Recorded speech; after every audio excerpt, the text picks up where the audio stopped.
Dodge City and in the territory on west, there's just one way to handle the killers and the spoilers, and that's with a U.S. Marshal and the smell of Gunsmoke.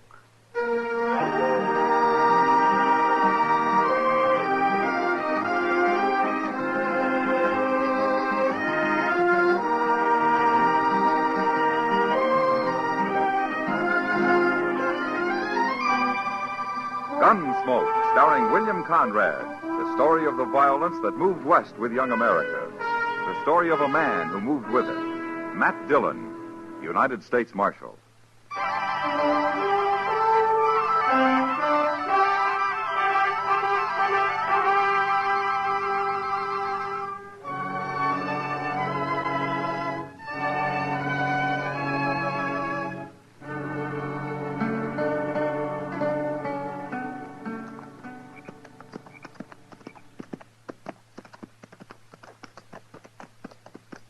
Hey, Gorse. Yeah? There's no moon tonight. What of it? It's spooky when there's no moon. You afraid of something, Arlo? Of me? You. What are you afraid of? Of course, I ain't been much afraid of anything since the second battle of Bull Run. That so? Oh. I took my first bullet at Manassas Gap. I thought sure I'd die, but I didn't. That's nothing.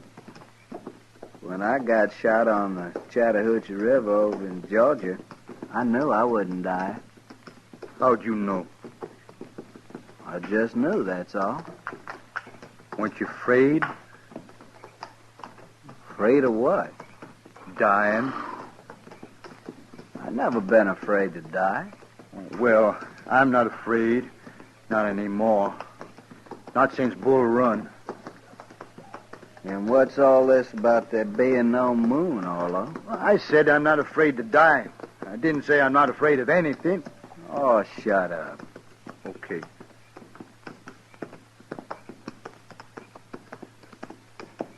Hey, Gorse. Yeah? Wished we could stop and light a fire. What? I got some pork to cook. Now listen here, Arlo. You trying to tie the rope around your own neck? No. And eat your meat raw, you hear? Raw meat gives me the bellyache. You needn't worry about that, Arlo. Those people back in Dodge, they got a cure for bellyache. They have? You they have.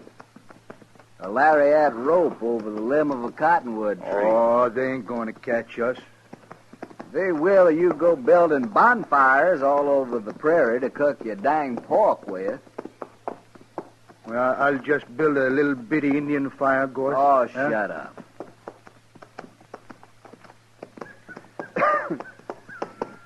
Arlo? Hmm? Look over there. Where? Over there. At the foot of that little rise. I don't see nothing. That cabin, you do too see. Oh, that. What about it? There's no light in it, you fool, and there's no smoke. It's deserted. Well, that's good, ain't it, Gorse? Nobody to tell the posse which way we went. How do you know they got a posse? Well, they should have. Anyways, we'll sleep in that cabin. If somebody does come along, we can fight them off from there. Yeah. Come on. Come on. Come on.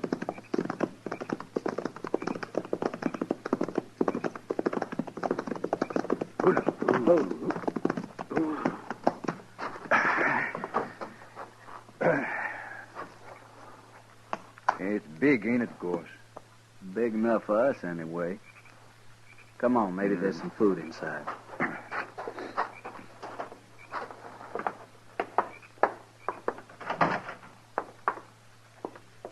Hey, wait. There's a horse in here. He must have got in and the door blew shut, poor thing. Well, get him out. Yeah, easy, boy. Easy now, son. Easy. I got him. Now, outside, fella, outside. Come on. Yeah. Hey, that's funny. What's funny? That horse, he's all wet with lather. Lavin? Hold it right there. Hey, there's somebody in Now there. get your hands up. What? You're framed in the door and you'll die if you make a wrong move. Now turn around and stand there. Now take your guns.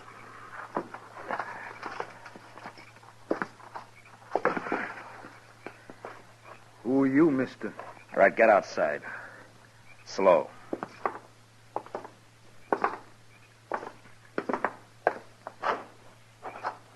All right, that's far enough. Now you can turn around. All right, you, what's your name? Orlo. Orlo what? Just Orlo. And you? William Goss, but I don't use the William. I'll remember that. Look, mister, we don't mean no harm. We just thought your cabin was deserted and we could sleep in there tonight. It's deserted, but you won't be sleeping anywhere tonight. Now, mister, you got no right You'll to... sleep in Dodge when we get there. Oh, no. No, we can't go back to Dodge. No? Why can't you? Well, you see, we shot a man there today. Orlo. This morning it was. Orlo, and you shut up. But, Gorse, you know we can't go back. I'll shut you up. Hold it, Gorse. Well, he always did talk too much. The war made him like that, mister. He was all right before the war. So they say, anyway. Now, listen to me, both of you. This isn't my cabin. It isn't. Then why'd you put us out of it? I'm trying to tell you why. I'm a United States Marshal. What? Oh, Gorse, we got caught. You're both under arrest for murder. Well, I'll be. So that's why his horse was hot. He been chasing us, Gorse. How could he have been chasing us? He was in front of us. I've been on your tail ever since you ran out of Dodge. The trail you were following led right here, so I made a circle and waited for you. Does that explain things? Hey, that's pretty smart, isn't it, Gorse? We was riding too slow. Yeah. But if I'd known what I was following, I think I'd have just ridden up behind and yelled at you to stop. We'd have run. Now explain something to me, will you? What are you men? We're just friends. Yeah, me and Gorse been friends for a long time. No, that's not what I meant. Look, you shot that store clerk in Dodge and you killed him. But you're sure not gunmen, and you're not bandits. Now, what are you? We're broke. We needed some money. But he wouldn't give it to us. He grabbed the gun instead out under the counter. And he'd have shot us with it, too. We had to kill him. That's all there is to it, Marshal. Not quite, I'm afraid. You killed a man, and I'm taking you in for murder. They're going to hang us? Not they. The law, maybe. But you'll get a fair trial. Won't matter. We done it. We'll hang. Yeah, you're right, Gorse. We'll hang, sure. I don't know. I suppose you'd have killed somebody sooner or later. All right, get your horses. Ain't you going to handcuff us or nothing? Why? Oh, no reason, Marshal. I was just asking. I thought so. All right, come on. It's a long ride to Dodge.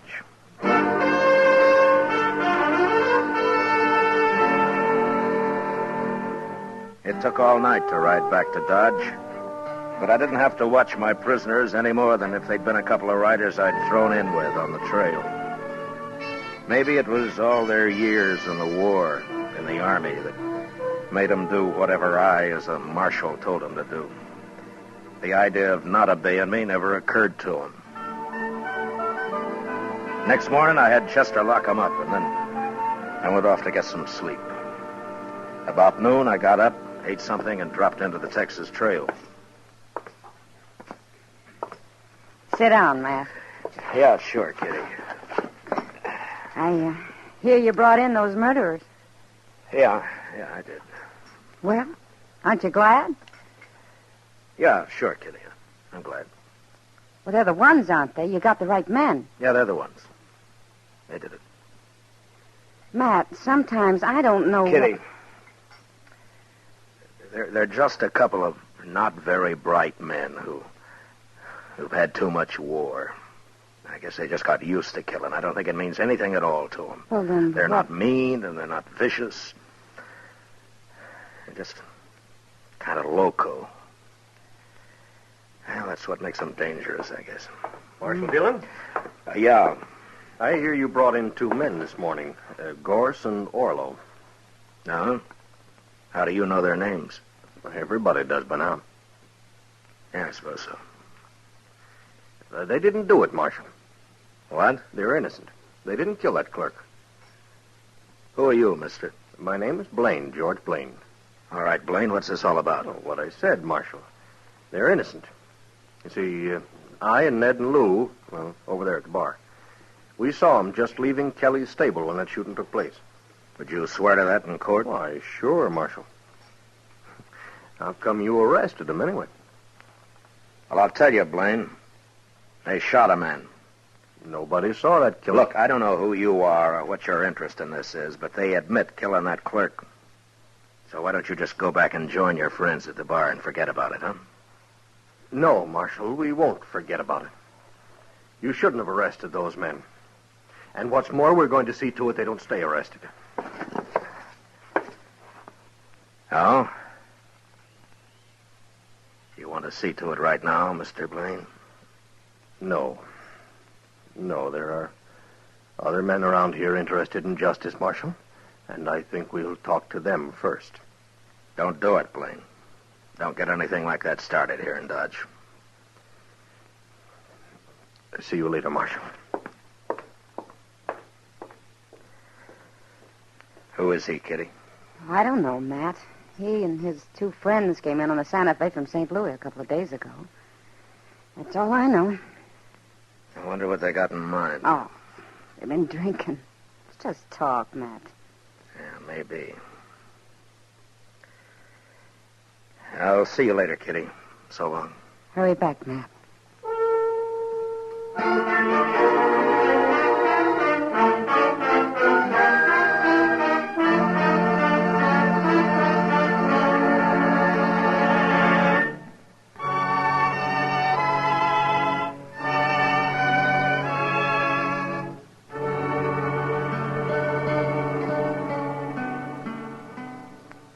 No, sir, Mr. Dillon, that fella come here, but I wouldn't let him talk to prisoners.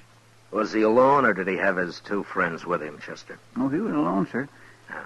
But I did notice a couple of men waiting around outside now that you mention it. You, haven't heard anything about this Blaine or his friends the last day or so, have you? No, sir. Nobody's mentioned them. Around me, anyway. Well, it sure stumps me. You think maybe they're going to cause trouble, Mr. Dillon? I don't know, Chester. They might try, but it'd be easier to stop if I knew what was behind it. Yes, sir. Yeah, mobs have tried to open this jail before, but to lynch somebody, not to turn them loose. Mighty curious, all right. Well, Chester, I'm going to have a talk with the prisoners. Maybe they might know something. Well, it's worth a try, sir. Yeah.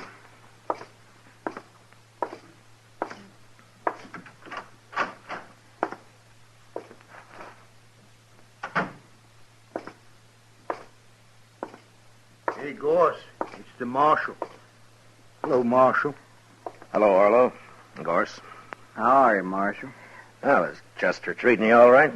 Well, it wasn't much of the bait we had this morning, but the noon meal was fine.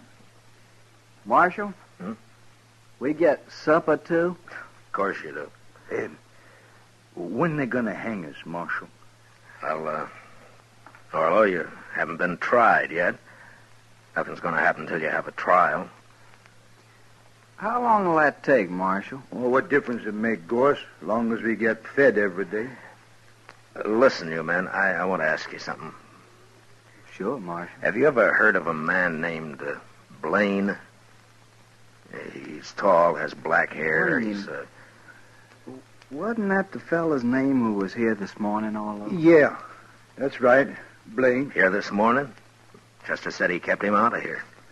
Oh, he come around back, outside, talked through the window there. Seemed like a nice fella. Sort of crazy, though. Now, why do you say that, Orlo? What do you want? Oh, he kept saying he had witnesses and all like that. Said we're innocent. We shouldn't be in here. Well, what'd you tell him? Well, we told him how you caught us and what we did and all. We told him there wasn't any witnesses we could see. Just us. And that clerk, but we killed him.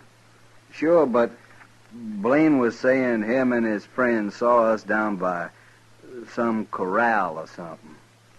I don't know. He was all mixed up. Tell me, have either one of you ever seen this Blaine before? Oh, no, Marshal. Never laid eyes on him.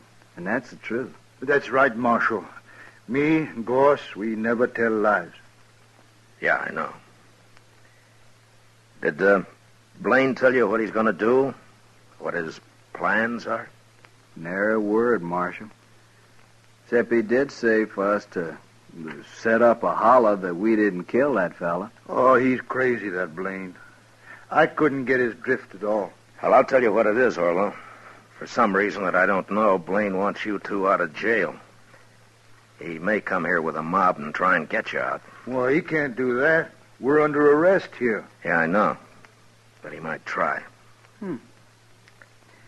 What'll we do about it, Marshal? Nothing, Gorse, nothing. I'll handle it. You sure, Marshal?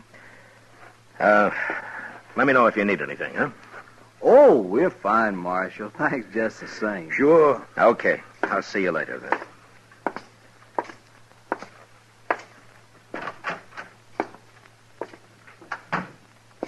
Hello, Doc. What are you doing here? I heard there might be some excitement, Matt. Oh, you did, huh? Yeah, right here at the jail, too. Give Doc a gun, Chester. We can use another man. Name your preference, Doc. Shotgun or rifle? You sit right where you are, Chester. I'm not a gunfighter. My work begins where you fellas leave off. Well, you may have a busy evening, Doc. But I hope not. You never can tell, Matt. But I take things as they come. Yeah, I know. Mm-hmm. I better go and get my office cleaned up. If anyone gets shot, you send them right up there.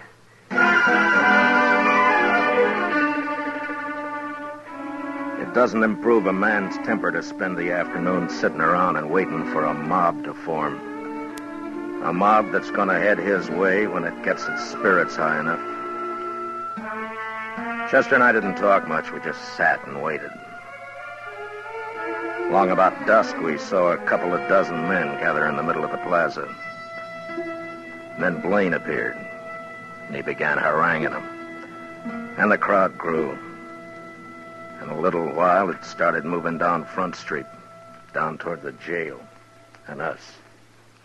Looks like everybody in Dodge is taking an interest, Mr. Dillon. We'll use shotguns, Chester. I never saw a mob yet that was eager to jump a shotgun. Yes, sir.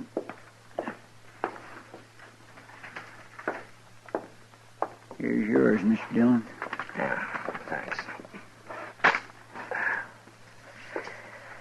Well, let's go meet him outside, Chester. All right, sir.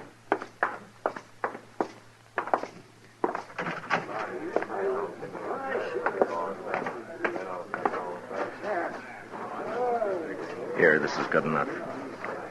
Pretty big crowd coming, Mr. Dillon. Maybe most of them are just curious. I sure am, anyway. What do you mean, sir? Well, I haven't got this Blaine figured, that's all.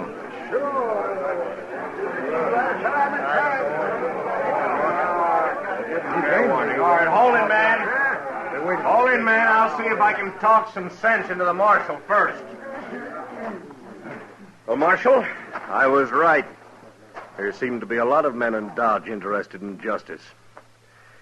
We want Orlo and Gorse out of that jail, Marshal. We want them freed. Aren't you going to say anything, Marshal? I don't see your two partners, Blaine, whatever their names are. Don't you worry about them, Marshal. Now, you tell us. You going to turn those prisoners loose, or do you want us to do it? Well, speak up, Marshal. Which way is it going to be? All right. Now, you've all heard Blaine's story. He claims he and his friends saw Orlo and Gorse at Kelly's stable when the shooting took place. Now, that's pretty good evidence that they didn't kill that clerk. And it could be true. I'm going to go inside and I'm going to talk to him about it. And I'll give you my answer in half an hour. Now, is that fair enough? Yeah. A half hour will just about do it, Marshal. I think it will, Blaine. But no matter what you decide, we're going to turn them loose. Isn't that right, man? Chester, keep an eye on Blaine. Don't let him leave here if you have to shoot him to keep him around. Yes, sir, but I don't understand why Just do as I say, Chester. Yes, sir.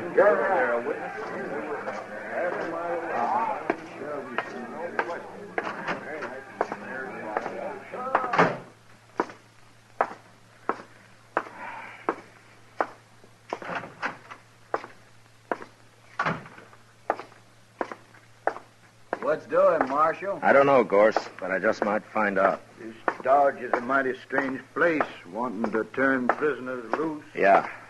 I'll be back soon.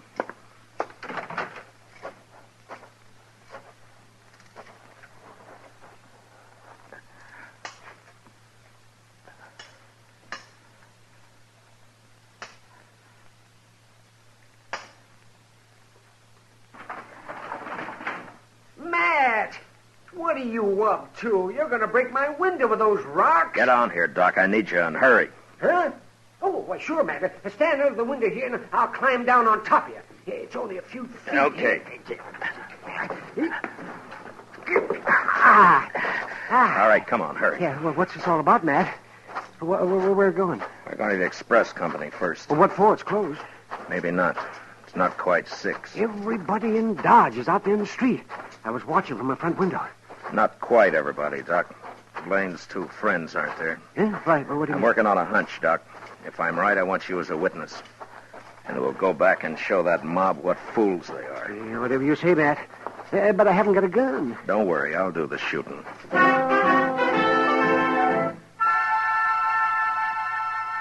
We reached the rear of the express company, and I took a quick look through the window. The single room was deserted. And the only other place would be the bank, if I was right. And I was. 2 horses were tied to a tree outside the back entrance, the door of which was ajar. I made Doc get around the corner of the building where he'd be safe. And I stood close to the door and waited. In about 5 minutes, I heard him coming out. Let's get that mask off. Yeah, we'll hide this stuff at the stable, go down and join Blaine. Hurry, Lou, we're late now. Get your hands up. This is a shotgun. Don't use it. You got us. Don't shoot. Well, you're not the fightingest men I ever saw. All right, I'll take your guns now, and don't try anything. And yours? Doc.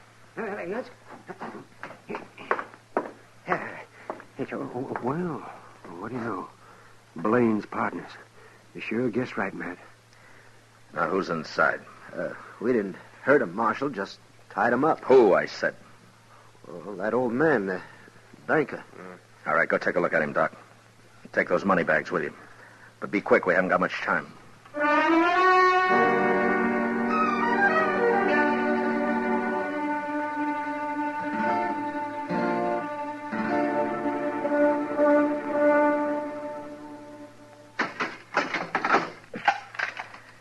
I'll have company for you shortly, gentlemen, so you just sit quiet, huh? Blaine's going to be mighty surprised at this. Come on, Doc.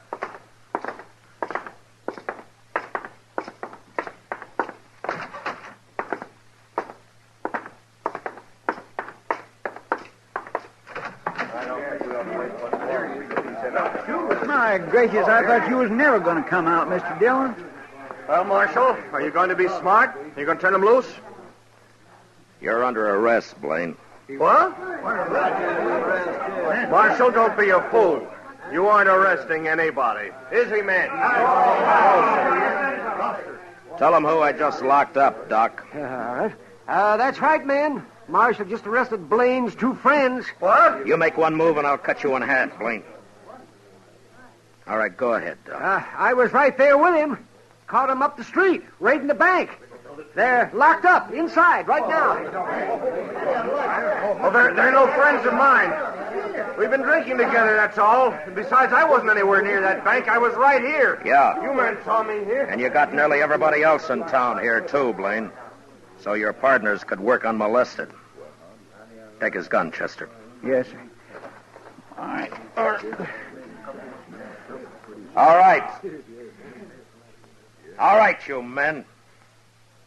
Now, you've made fools enough of yourselves for one evening. Now, you go back where you came from and stay there. Now go on. Inside, Blaine. Your friends are waiting for you.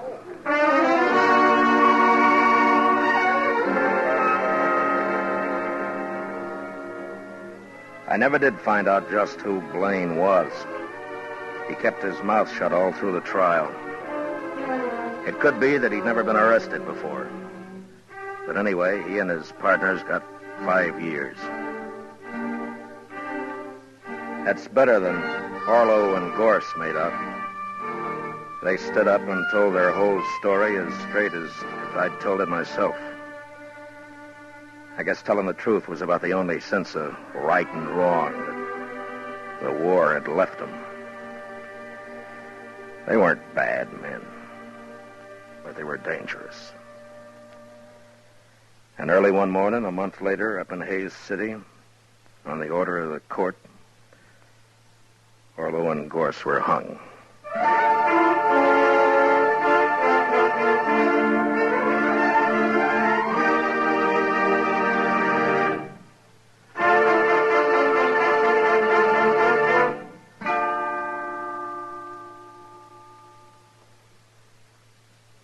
Gunsmoke, under the direction of Norman MacDonald, stars William Conrad as Matt Dillon, U.S. Marshal.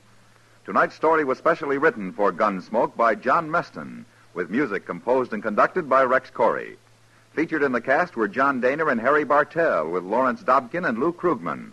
Parley Bear as Chester, Howard McNear as Doc, and Georgia Ellis as Kitty. Gunsmoke is heard by our troops overseas through the facilities of the Armed Forces Radio Service. Join us again next week as Matt Dillon, U.S. Marshal, fights to bring law and order out of the wild violence of the West in Gunsmoke.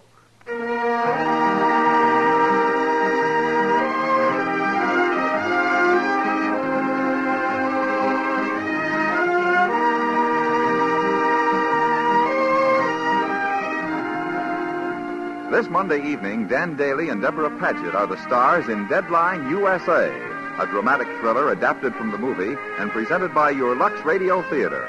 It's an action-filled story of a newspaper man's struggle against hoodlum elements in his community, one that leads to dangerous reprisals on the part of the mobsters.